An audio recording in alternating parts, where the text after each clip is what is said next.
Hello, friends.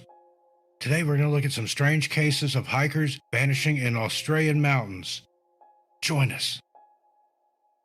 Now, there's been much speculation about what could be causing so many hikers to disappear in the mountains of southern Australia.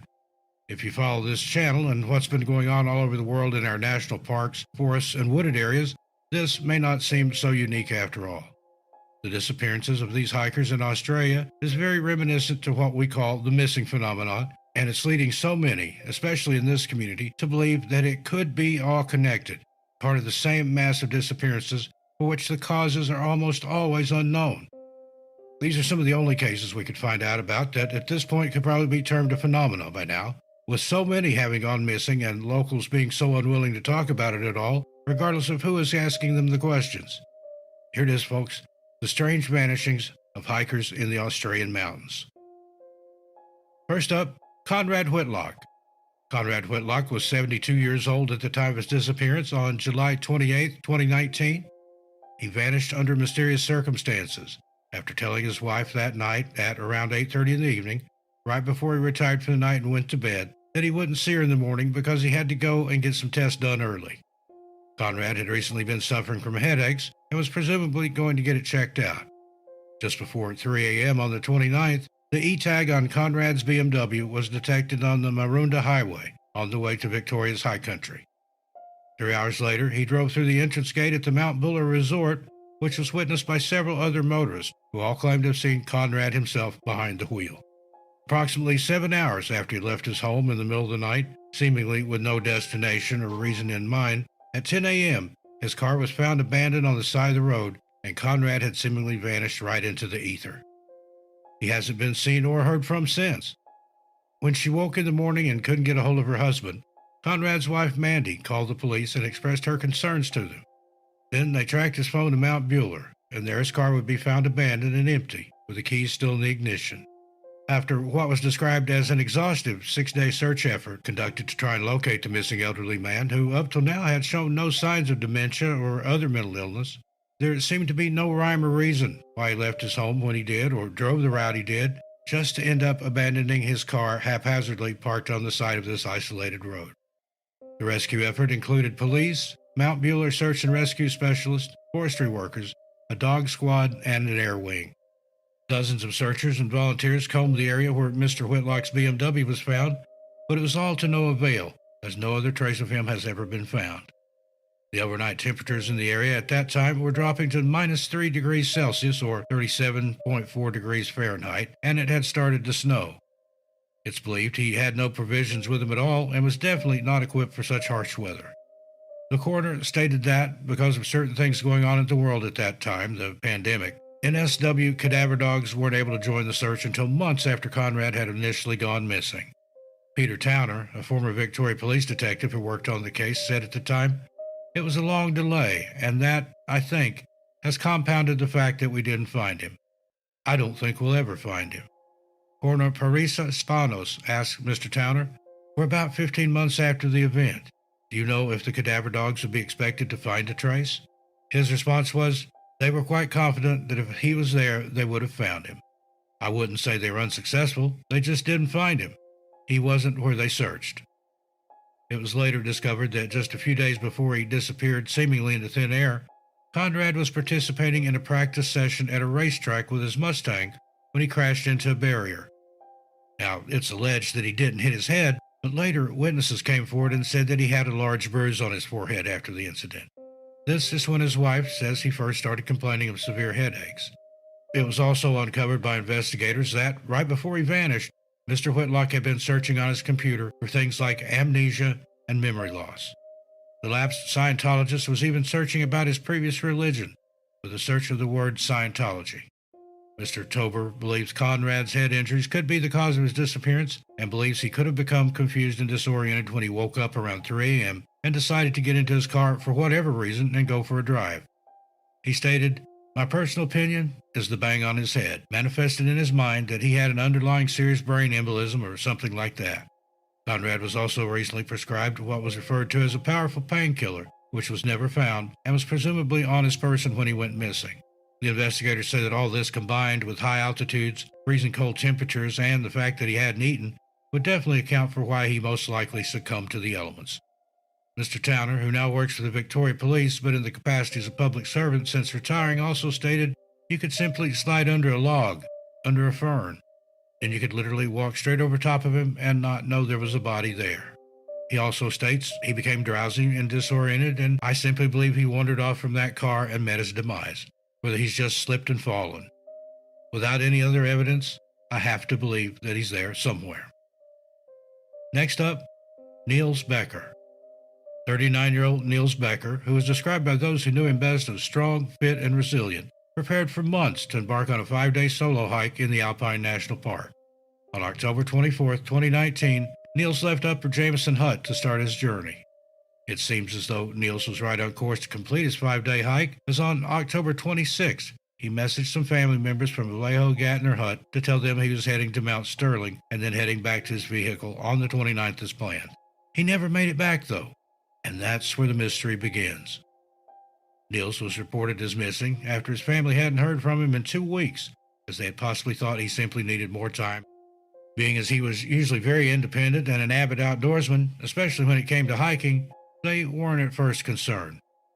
Once the report was made, though, a group of about 70 volunteers, including the police, a dog squad, air wing, bush search and rescue, state emergency service, and the Department of Environment, searched for him around the clock, looking for Niels in, near, and around the location where he said he would have been hiking, which was Victoria's northeast. They searched the entire week until the weekend, when the search was scaled back significantly, mainly due to the temperatures in the bush at night.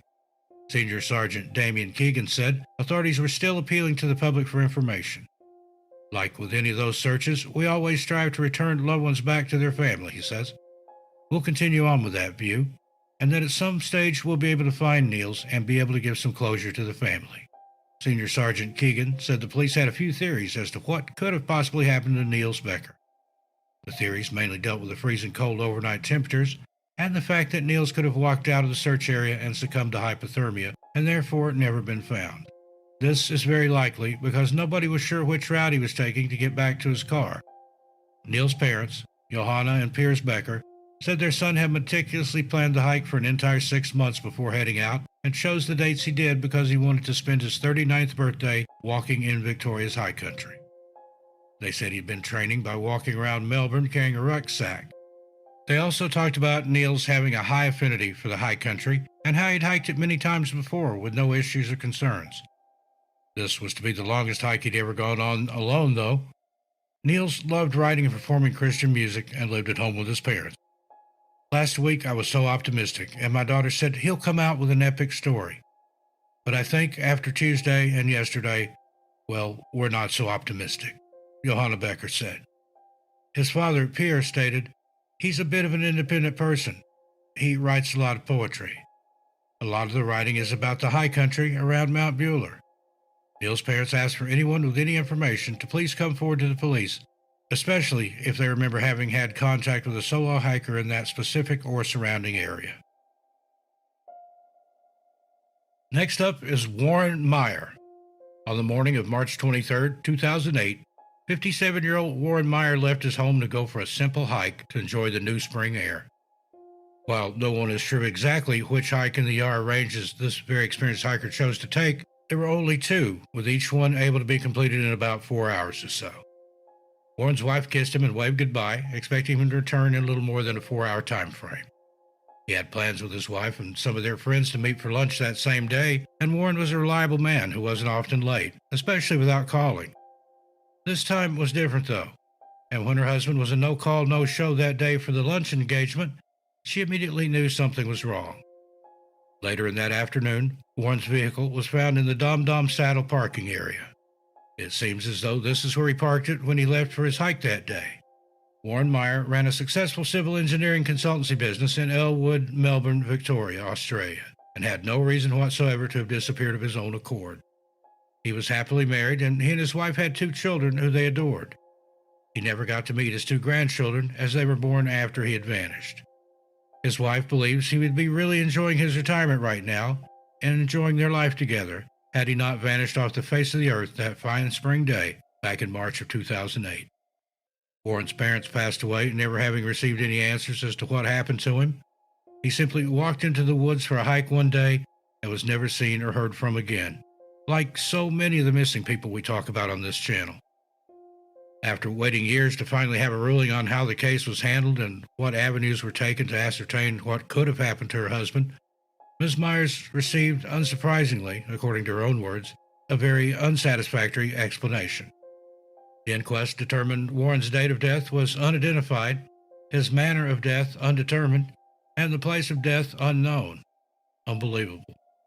There are many other factors and concerns the family have about how this case was handled, but to get into the minutiae of each and everything believed by the family to have been mishandled in Warren's disappearance might take away from one simple fact. The fact at the heart of the matter itself. Warren Myers simply vanished, and there's no information whatsoever to even allude to where he may have gone and what might have happened to him. So, as all these hikers continue to vanish, rumor and speculation run rampant through the surrounding towns. Is there someone taking people? Feral humans? Are there cryptids, known or unknown, that are responsible?